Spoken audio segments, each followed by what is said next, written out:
जनाब स्पीकर, सहरी के लिए घर वाले ऐसे उठाते हैं जैसे कबीले पे मंगोलों ने हमला कर दिया हो। यार थोड़ा सब्र भी किया करो, अजीब बात है। जनाब स्पीकर, तारीख गवाह है, बच्चों को ईद के वो पैसे कभी वापस नहीं मिले जो माएं ये कहकर ले लेती हैं तुम गुम कर दोगे, मुझे पकड़ा दो, बाद में ले लेना। इस ईद पे बच्चों को इंसाफ चाहिए। जनाब स्पीकर, वैसे आपने गौर किया, इस ईद पे ईद आ गई, मेरा यार नहीं आया वाला ड्रामा किसी ने भी नहीं किया, अजीब बात है। जनाब स्पीकर, कल मैंने एक लड़की से पूछा कि तुम्हारी हल्की हल्की मूंछें क्यों हैं? बोली मैं पापा पे गई हूं, हिसाब लगाओ अब। जनाब स्पीकर, दूसरे ममालिक में जब कोई सफर पर जाए तो कहते हैं हैव अ सेफ जर्नी था, और हमारे मुल्क में कहते हैं उल्टियों के लिए शॉपर रख लो।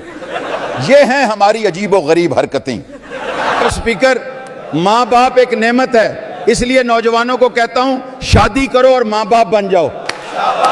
जनाब स्पीकर, पाकिस्तान की आधी आबादी तो इस वजह से बढ़ गई कि इंशाल्लाह अगली बार बेटा होगा। अजीब सिस्टम है।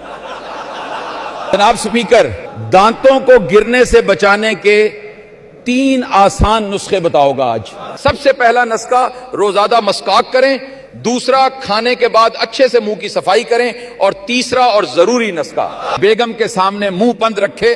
अगर तीसरे नुस्खे पर अमल ना किया तो बाकी दोनों नुस्खों का भी कोई फायदा नहीं मिलेगा।